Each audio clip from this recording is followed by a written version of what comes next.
নমস্কার বন্ধুরা, আমি অরিন্দম। 26,000 শিক্ষকের চাকরি বাতিলের ওপর অন্তর্বর্তীকালীন স্থগিতাদেশ দিয়ে দিল সুপ্রিম কোর্ট। এই মুহূর্তে সব থেকে বড় আপডেট, অন্তর্বর্তীকালীন স্থগিতাদেশ দিয়ে দিল সুপ্রিম কোর্ট।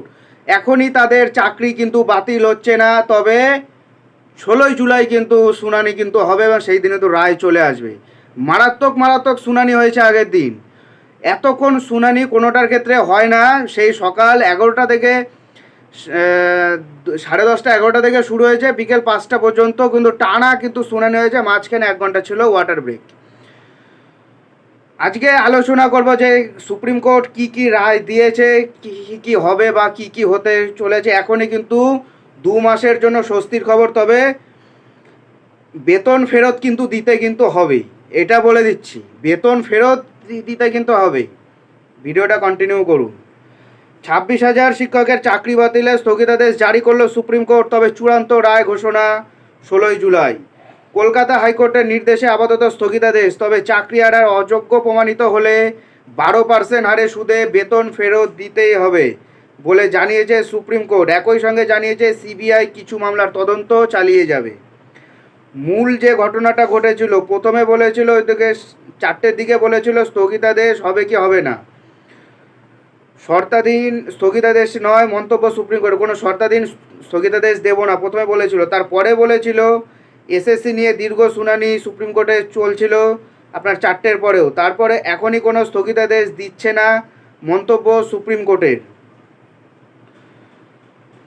তারপরে 4:30 দিকে আবার কোর্ট বসলো, 10 মিনিট টি ব্রেকের পর তখন বসলো কোর্ট। সেইখানে বলা হচ্ছে সংক্ষিপ্ত নির্দেশ দেওয়া হবে।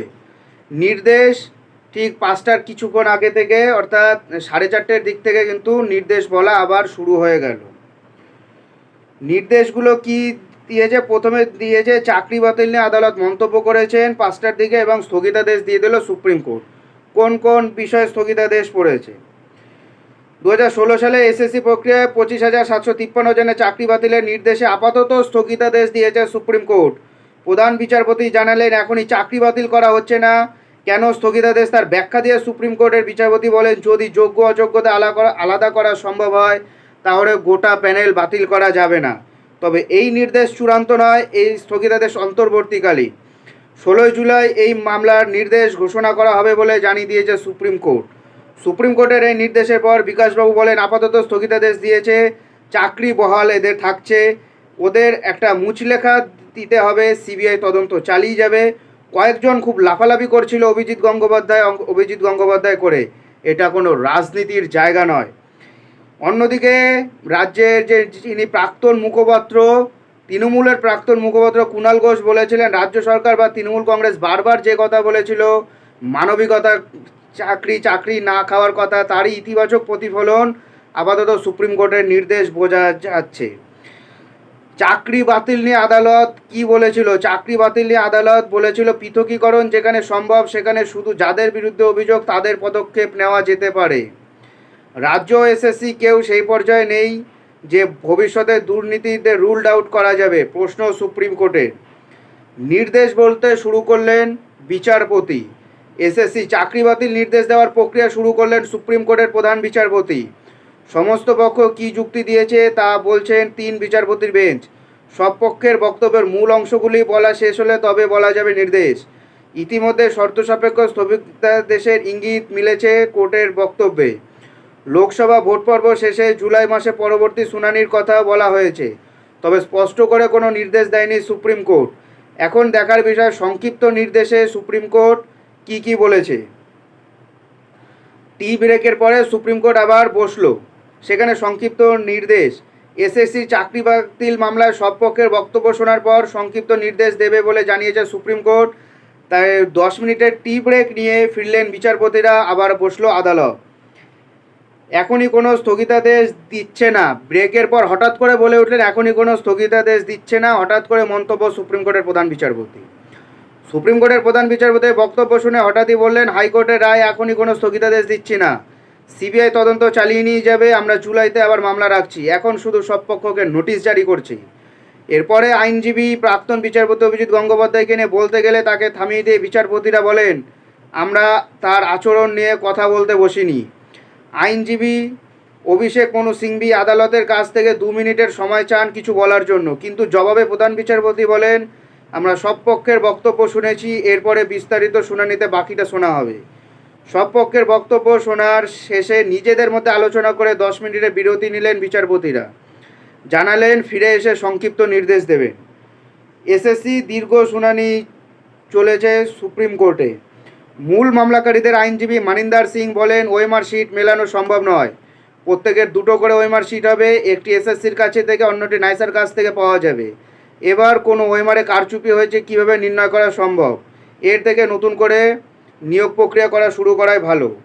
স্থগিতাদেশ হবে নাকি হবে না? কলকাতা হাইকোর্টের ডিভিশন বেঞ্চের বাতিল করা 2016 সালের এসএসসি নিয়োগ প্রক্রিয়ায় হারিয়েছিলেন 25,753 জনের চাকরি হারিয়েছিলেন। তাতে যোগ্যতা নিরিখে চাকরি প্রার্থীরা সরব হয়েছিলেন নিজেদের চাকরি নিয়ে। প্রশ্ন তুলেছিলেন কীভাবে অযোগ্যদের সঙ্গে এক সারিতে ফেলে চাকরি বাতিল হলো তাদের অপরাধ কী? এই ব্যাপারে হাইকোর্টের নির্দেশকে চ্যালেঞ্জ করে সুপ্রিম কোর্টে আবেদন করেছিল চাকরিহারা। তাদের একপাশে সুপ্রিম কোর্ট চাকরিহারাদের পক্ষে সওয়াল করেছিল রাজ্য। এ ব্যাপারে আগের শুনানিতে চাকরি বাতিলের নির্দেশে স্থগিতাদেশ দেয়নি সুপ্রিম কোর্ট। তবে মঙ্গলবার বিচারপতির বেঞ্চে যা বলেছে তা কিছুটা হলে আশার সঞ্চয় করেছে চাকরিহারাদের। কারণ সুপ্রিম কোর্ট যা বলেছে তাতে অনেককেই মনে করেছে শর্ত সাপেক্ষ স্থগিতাদেশ পক্ষে কথা বলেছে শীর্ষ আদালত। একই সঙ্গে যোগ্য অযোগ্য আলাদা করারও কথা বলেছেন। বিচারপতিরা বলেছেন কারা যোগ্য কারা অযোগ্য এটাকে আলাদা করতেই হবে, শর্তাধীন স্থগিতাদেশ নয়। সুপ্রিম কোর্টের প্রধান বিচারপতি BY চন্দ্রচূড় বলেন, পুরো বিষয়টি নিয়ে আমরা বিবেচনা করব। তার আগে আমরা কোনো শর্ত ছাড়া স্থগিতাদেশ দিতে আগ্রহী নয়। বিচারপতি পাদ্রিওয়ালা জানান, যোগ্য অযোগ্য বাছাই করা আমাদের কাছে খুবই গুরুত্বপূর্ণ।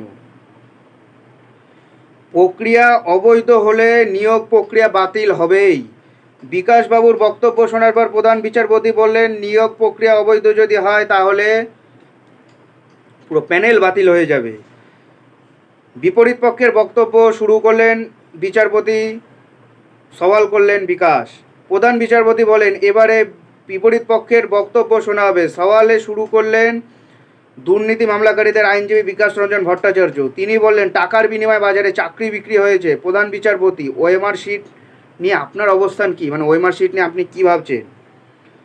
প্রধান বিচারপতি, ওএমআর শিট নিয়ে আপনার অবস্থান কি? বিকাশবাবু বলছে, নাইসা নামক সংস্থা আজকে উঠে গেছে।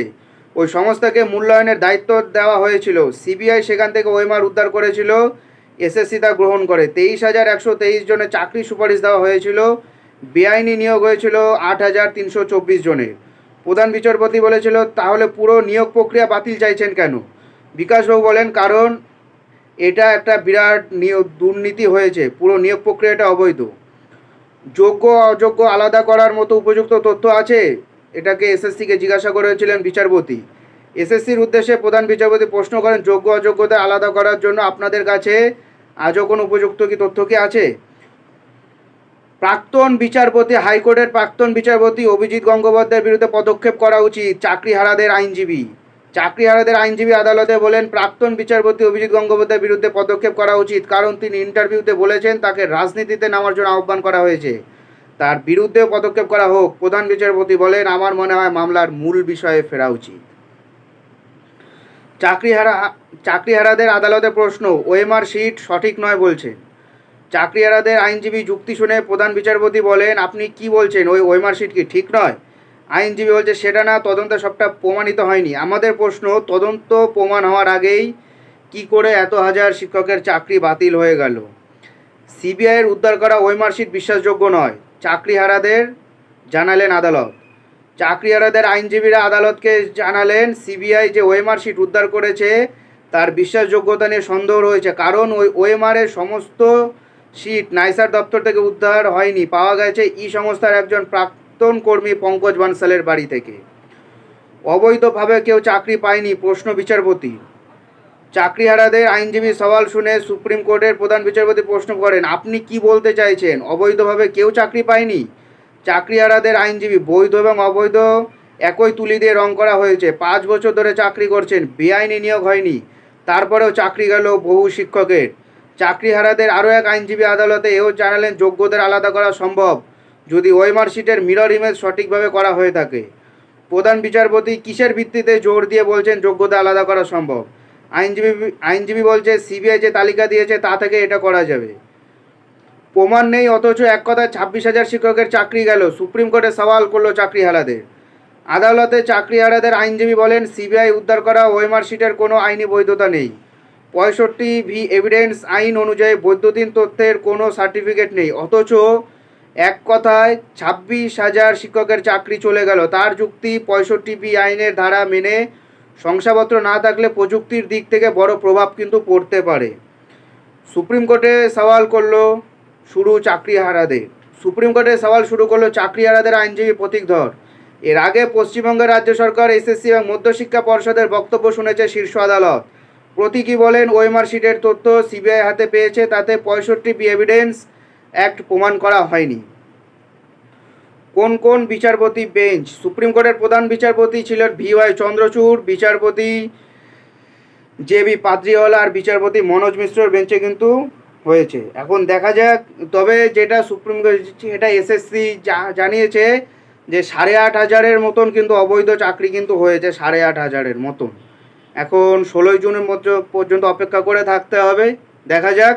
তবে এখনই চাকরি বাতিল হচ্ছে না, এখনই মাইনা ফেরত দিতে হচ্ছে না।